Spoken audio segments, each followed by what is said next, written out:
ഹോട്ടലിൽ നിന്ന് ഭക്ഷണം കഴിച്ചാൽ കറണ്ട് ഫ്രീ. ഇത് കേൾക്കുമ്പോൾ നമുക്കൊരു പുതുമ തോന്നും. എന്നാൽ വരും കാലങ്ങളിൽ നമുക്കൊക്കെ അനുഭവിക്കാൻ പോകുന്ന ഒരു സാങ്കേതിക വിദ്യയാണിത്. കാറുമായി യാത്ര ചെയ്യുന്ന ആൾക്ക് കാറിന്റെ ചാർജ് തീർന്നാൽ തൊട്ടടുത്തുള്ള ഒരു ഹോട്ടലിൽ കയറിയാൽ അവിടെ നിന്ന് ഭക്ഷണം കഴിക്കാൻ, നമുക്ക് ആ ഭക്ഷണം കഴിച്ചു കഴിഞ്ഞാൽ ഉടനെ തന്നെ നമ്മുടെ വാഹനത്തിന്റെ കാറിന്റെ ചാർജ് ഫ്രീ ആയി അവിടെ നിന്ന് ചാർജ് ചെയ്തു തരും, റീചാർജ് ചെയ്തു തരും. ഒന്ന് സങ്കല്പിക്കാൻ പറ്റുമോ നമുക്ക്? എന്നാൽ വരും കാലങ്ങളിൽ ഇതാ വരാൻ പോകുന്നു. നമുക്കറിയാം, ഇന്ന് ഇലക്ട്രിക് വെഹിക്കിളിന്റെ വരവ് 2018 കൂടി ഇന്ത്യയിൽ തന്നെ ധാരാളം ഇലക്ട്രിക് വെഹിക്കിളുകൾ മാർക്കറ്റിൽ ഇറങ്ങി. 2019 കൂടി നമ്മുടെ കേരളത്തിലും ഇതാ ധാരാളം കമ്പനിക്കാർ ഈ വെഹിക്കിൾ അഥവാ ഇലക്ട്രിക് വാഹനങ്ങൾ നിരത്തിൽ ഇറക്കി കഴിഞ്ഞു. ബഡ്ജറ്റിനൊത്ത കാറുകൾ നമുക്ക് ലഭ്യമായി തുടങ്ങിക്കഴിഞ്ഞാൽ തീർച്ചയായും ഇലക്ട്രിക് ചാർജിങ് ഒരു വലിയ ബിസിനസ്സായി മാറും.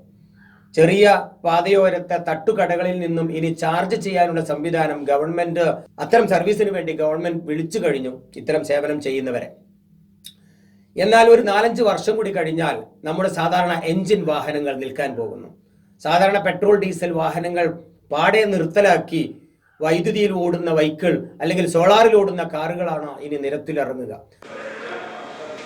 ഞാനിപ്പോൾ അബുദാബിയിലെ മസ്ദാർ സിറ്റി എന്ന് പറയുന്ന ഒരു സിറ്റിയുടെ എൻട്രിയിലാണ്. അഥവാ ഇതൊരു മസ്ദാർ ഇൻസ്റ്റിറ്റ്യൂട്ടാണ് ഇപ്പോൾ ഈ നിൽക്കുന്ന ഏരിയ. ഇതിൻ്റെ അപ്പുറത്ത് ഒരു ചെറിയൊരു വില്ലേജ് പണിതിട്ടുണ്ട്. വല്ലാത്തൊരു പ്രത്യേകത നിറഞ്ഞ ഒരു വില്ലേജാണ്. അതിലെ നമ്പർ 1 പ്രത്യേകത എന്ന് പറയുന്നത് ഇവിടുത്തെ ഇലക്ട്രിസിറ്റി മുഴുവനും സോളാർ പാനലിലാണ് പ്രവർത്തിക്കുന്നത്. ഇവിടെ ഓരോരോ വെഹിക്കിൾ വരുന്നുണ്ട്, ഫുള്ളി ബാറ്ററി വെഹിക്കിളാണ്. ഇതൊക്കെ ബാറ്ററിക്ക് ഓടുന്ന വെഹിക്കിൾ. അത് മാത്രമല്ല, ഡ്രൈവർ ഇല്ലാത്ത ബാറ്ററിക്ക് ഓടുന്ന വെഹിക്കിൾ. ആ വെഹിക്കിളിലാണ് നമ്മളിനി ആ സിറ്റിയിലേക്ക്, മസ്ദാർ സിറ്റിയിലേക്ക് പോകുന്നത്. ഇവിടെ വരെ നമ്മുടെ കാറ് കൊണ്ടുവരാൻ പാടുള്ളൂ. പെട്രോൾ ഓടുന്ന കാർ ഇവിടെ പാർക്കിങ്ങിൽ വെച്ചിട്ടുണ്ട്. ഇനി ഈ കാണുന്ന ഓരോ ക്യൂബിലും ഇതുപോലത്തെ കാറ് കിടപ്പുണ്ട്, ബാറ്ററി കാർ കിടപ്പുണ്ട്, അതും ഡ്രൈവർ ഇല്ലാത്ത കാർ. അതിലേക്ക് നമ്മൾ യാത്ര ചെയ്യണം, ആ മസ്ദാർ സിറ്റിയിലേക്ക്. അവിടെ ഫുള്ളി സോളാറിലാണ് പവർ ഉൽപ്പാദനങ്ങളൊക്കെ, മറ്റു ഒരുപാട് പ്രത്യേകതകളുണ്ട്. നമുക്ക് അതൊന്ന് കാണാം. ഇത് 9 കാറ് മൊത്തം ഉണ്ട്. ഒന്ന് പോയാൽ അങ്ങനെ വരും. നമുക്ക് ഇനി ഇതിലാണ് 3 പേർക്കൊന്ന് യാത്ര ചെയ്ത് നോക്കണം. ഇതിപ്പോൾ അങ്ങോട്ടല്ല പോകണം, അപ്പോൾ ഇങ്ങനെ ഇരിക്കുന്നത് നല്ലത്. ഇവിടെ ഇരുന്നു. ഇപ്പോൾ ഈ പറയുന്ന ബാറ്ററി വെഹിക്കിളിൽ ഇരുന്നു. ഡോറൊക്കെ താനെ ഇത് അടഞ്ഞിട്ടുണ്ട്. 4 പേർക്ക് യാത്ര, 2 പേർക്ക് ഇവിടെ, 2 പേർക്ക് ഫ്രണ്ടിൽ യാത്ര ചെയ്യാം. ഇനി ഇത് ഡ്രൈവറില്ലാതെ താനെ അങ്ങ് മുന്നോട്ട് പോകും. കമ്പ്യൂട്ടറിൽ പ്രോഗ്രാം ചെയ്ത് വെച്ചതാണ്.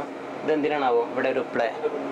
ഇത് പ്ലേ നമുക്ക് തന്നെ ഡ്രൈവ് ചെയ്യണം. ഈ പ്ലേ അടിക്കുമ്പോഴത് പോവുക. അത് ശരി, ഓക്കെ. എന്താ പറയുക, ഇൻഫർമേഷനൊക്കെ കൊണ്ട് enjoy your free ride, carbon free ride, pollution free. കാരണം ബാറ്ററിക്കാണല്ലോ. അത് പ്ലേ ചെയ്തു. ഇനി വണ്ടി പോകും, ആ സിറ്റിയിലേ പോകണം. സിറ്റിയിലേക്ക് ഡ്രൈവർ ഒന്നുമില്ല. എ സി ഒക്കെ ഉള്ള നല്ലൊരു രസമുള്ള ഒരു കാറ്. കുറച്ച് റിവേഴ്സ് അങ്ങോട്ട് പോയി.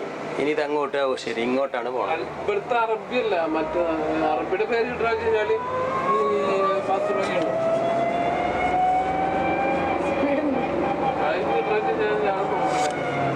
അത്യാവശ്യം നല്ല സ്പീഡുണ്ട്. 2025 കൂടി ലോകത്തൊരു വലിയ വിപ്ലവം ഉണ്ടാകാൻ പോകുന്നു. ഇന്ത്യയിൽ മാത്രമല്ല, ലോകം മൊത്തം. അത്രയും വളർച്ചയാണ് വാഹന രംഗത്തും ഇലക്ട്രിക് രംഗത്തും സോളാർ രംഗത്തും നാം കണ്ടുകൊണ്ടിരിക്കുന്നത്. ഇന്ന് നാം വൈദ്യുതി ഉപയോഗിച്ച് വീട് വൈദ്യുതീകരിക്കുമ്പം ഏതാനും വർഷത്തിനുള്ളിൽ ഇനി KSEB ലൈൻ പോലും വേണ്ടാതെ, അല്ലെങ്കിൽ നമ്മുടെ ഇലക്ട്രിസിറ്റി ബോർഡിനെ പോലും ആവശ്യമില്ലാതെ സ്വന്തമായി വൈദ്യുതി ഉൽപ്പാദിപ്പിച്ച് അത് സ്റ്റോർ ചെയ്യുന്ന ഹൈ ക്വാളിറ്റിയുള്ള വലിയ ബാക്കപ്പുള്ള ബാറ്ററികൾ വരെ കണ്ടെത്തി കഴിഞ്ഞു. അതുകൊണ്ട് തന്നെ അത്തരം ബാക്കപ്പുള്ള ബാറ്ററികൾ വാഹനത്തിൽ ഉപയോഗിച്ചാൽ തീർച്ചയായും ഒറ്റ ചാർജിൽ തന്നെ ആയിരക്കണക്കിന് കിലോമീറ്ററുകൾ യാത്ര ചെയ്യുന്ന സാങ്കേതിക വിദ്യയാണ് വരാൻ പോകുന്നത്. ഇനി നമ്മുടെ എഞ്ചിൻ കാറുകൾ മ്യൂസിയത്തിലേക്ക് മാറേണ്ടി വരും. പൊല്യൂഷനുള്ള, കാർബൺ ഡൈ ഓക്സൈഡ് പുറത്തുവിടുന്ന, പുക മാലിന്യങ്ങളുള്ള അത്തരം പെട്രോളിൽ എഞ്ചിനുകൾ അല്ലെങ്കിൽ ഡീസലിൽ പ്രവർത്തിക്കുന്ന എഞ്ചിനുകൾ പാടെ നിൽക്കാൻ പോകുന്നു. അഥവാ പെട്രോൾ ഉൽപ്പന്നത്തിലൂടെ ജീവിച്ചു വരുന്ന, അല്ലെങ്കിൽ പെട്രോളിനെ ആശ്രയിച്ച് ജീവിക്കുന്ന രാജ്യങ്ങൾ വളരെയധികം പരാജയപ്പെടാൻ സാധ്യതയുണ്ട്. അവർ മറ്റു മേഖലകളിലേക്ക് ചേക്കേറേണ്ടി വരുമെന്നാണ് സയൻസ് ചിന്തകര് പറഞ്ഞുകൊണ്ടിരിക്കുന്നത്. ഏതായാലും നമുക്ക് സമാധാനിക്കാം. നാളെ തട്ടുകട പോലെ നമ്മുടെ റോഡ് സൈഡിലൊക്കെ ഒരുപാട് തട്ടുകടകൾ വരും. ആ തട്ടുകട നല്ലൊരു ബിസിനസ് സംരംഭം നമുക്കിന്ന് കെട്ടിപ്പടുക്കാം. ആ മേഖലയിലേക്ക് കടന്നു വന്നാൽ തീർച്ചയായും ഇന്നല്ലെങ്കിൽ നാളെ അത്തരം തട്ടുകടയിൽ നിന്ന് നമുക്ക് ഭക്ഷണം വിളമ്പാം. ആ സമയത്ത് ആ ഭക്ഷണം കഴിക്കാൻ വരുന്ന ആളുകൾക്ക് ഭക്ഷണം കഴിച്ചാൽ നമ്മുടെ ബാറ്ററി അല്ലെങ്കിൽ കാറിന്റെ ബാറ്ററി സൗജന്യമായി ചാർജ് ചെയ്ത് കൊടുക്കുന്ന ഒരു സംവിധാനം ഇപ്പോൾ തന്നെ പ്രോജക്റ്റ് ഡിസൈൻ ചെയ്ത് കഴിഞ്ഞു എത്രേ പല കമ്പനിക്കാരും. ഇനി നമുക്ക് അറിയേണ്ടത് ഡ്രൈവർ ഇല്ലാത്ത വാഹനത്തെ പറ്റിയാണ്. നമുക്കറിയാം, വർഷങ്ങൾക്ക് മുമ്പ് തന്നെ ഗൂഗിൾ എന്ന കമ്പനി ഡ്രൈവർ ഇല്ലാ വാഹനങ്ങൾ നിരത്തിലിറക്കി. അബുദാബിയിലെ മസ്ദാർ സിറ്റിയിലും തന്നെ ഡ്രൈവർ ഇല്ലാത്ത വാഹനങ്ങൾ ഇന്നും ഓടിക്കൊണ്ടിരിക്കുന്നു. പല രാജ്യങ്ങളിലും ഇന്ന് ഡ്രൈവർ ഇല്ലാ വാഹനങ്ങൾ പരീക്ഷിക്കുക മാത്രമല്ല അത് പ്രാവർത്തികമാക്കുകയും ചെയ്തു.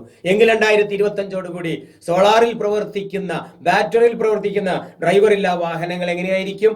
അഥവാ 2025 നമുക്കിനി സ്വന്തമായൊരു വാഹനം വാങ്ങേണ്ടി വരില്ല. നമ്മൾ ആ കമ്പനിയിൽ രജിസ്റ്റർ ചെയ്യുന്നു. അപ്പോൾ നമുക്ക് ആവശ്യമുള്ള വാഹനം നമ്മുടെ വീട്ടുമുറ്റത്തേക്ക് കടന്നു വരുന്നു.